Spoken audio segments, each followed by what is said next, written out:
Joining us this morning with more is Congressman Ron DeSantis. He is a Republican from Florida. Also, Congressman Brad Sherman, a Democrat from California. Congressman DeSantis, why don't we start with you? What would it take for you to say, okay, come to the table and agree to some sort of compromise with the other side?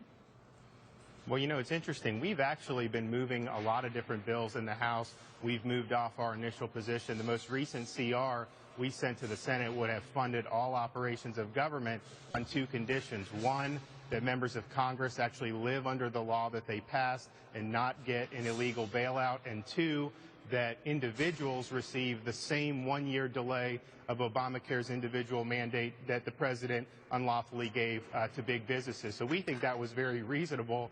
Harry Reid said he will not deal with anything other than if it's what he wants. And even since that DeSantis, rejection, I would say both the president and Harry Reid have said that they're not going to deal with issues that have to do with Obamacare. Is there something else that moves you beyond that, maybe just looking at the actual budget itself?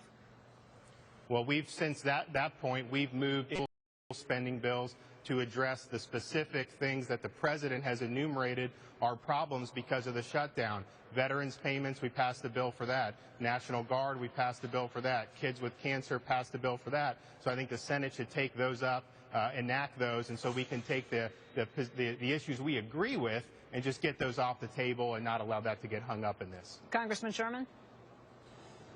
This is a budget bill. You're supposed to argue about how much money to spend. There is no argument on that because we've made overwhelming concessions that the press hasn't covered. This continuing resolution spends $250 billion less than the president requested. And it spends almost the exact amount that the Republican Ryan budget called for. So it's a budget bill. We've somewhere between compromised and conceded everything. And so now they want ransom for the right to agree with them on all the budgetary issues. And what ransom do they want? They just want to go after Obamacare. Yeah, but Congressman Nobody in the country believes the sequester is law, just like Obamacare is law. So that's not a compromise. Just agreeing to what is already law in terms of the sequester and the budget is not giving anything on your side of things. Just agreeing to go with the law. That's the same. You know, what's good for the goose is good for the gander. That's the same as Obamacare's law. No. In this case, we're coming in below the sequester numbers, below the Budget Control Act numbers by $72 billion. So that's an enormous compromise already made. And as to letting the Republicans just tweak Obamacare a little bit, I don't think anybody believes that Republicans want to improve Obamacare, straighten out Obamacare. If you have somebody that says they want to strangle your baby, and then they come back and they say, no, they just want to comb the hair, don't let them near the baby.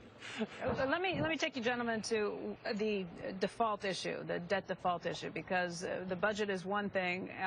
A lot of people have shrugged that off, although it does have a serious impact on plenty of people's lives. What the politicians and business leaders, the markets are all worried about is the idea of a debt default. Now, there is the front page of the New York Times today that says John Boehner has privately said he will not allow the nation to default. Congressman DeSantis, do you agree with that position? Right, and actually we passed a bill a couple months ago called the Full Faith and Credit Act, which would have made it an impossibility for the government to ever default on its sovereign debt. The Wall Street Journal mentioned it in an editorial yesterday. I think the Senate should pass that. That was attached to our initial CR.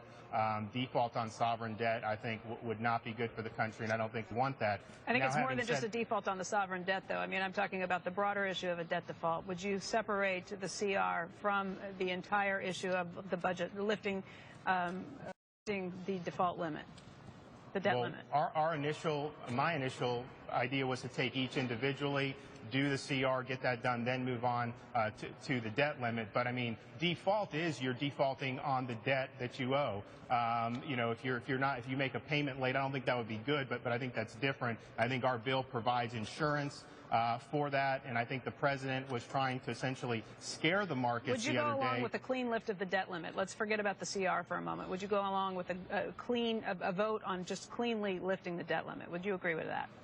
I would not do a clean debt limit increase, nor do I think that could pass the House or the Senate. And so the American people believe that you need to have spending reform included when you're moving a debt limit forward, and we've done that historically. But the debt on limit is really multiple about taking occasions. care of the money you've already spent. It's not about It depends on how long you extend the ceiling for, and right now we don't even have funding bills in place, so it would all be dependent. I mean, if you already have your funding bills in place, then yes, that would be correct.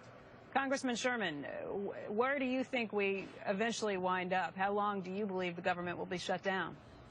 I don't know, but we ought to pass a clean increase in the debt limit. It would pass the House immediately if John Boehner would simply bring it up. There are 20, 30, maybe 50 Republicans who would vote for it, and almost every Democrat would vote for it, because we know you don't play games with the full faith and credit of the United States. And as to the idea that, well, we can solve this problem with a pay China first bill, that we're not defaulting if we pay the interest on the debt on the bonds owned by investors such as China and others.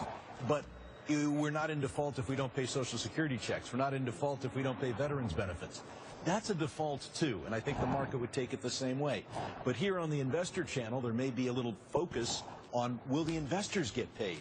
Well, you know, over on the military channel, they want to make sure that the soldiers and sailors get paid, and over on the History Channel, they want to make sure that the veterans get paid, and on Wheel of Fortune, they want to make sure that those Social Security checks go out.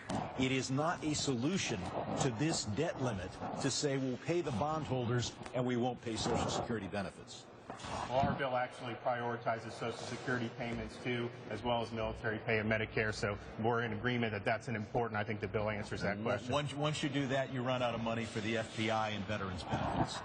Congressman Sherman, Congressman DeSantis, thank you very much for joining us today. We do hope that there is some sort of agreement that's reached soon.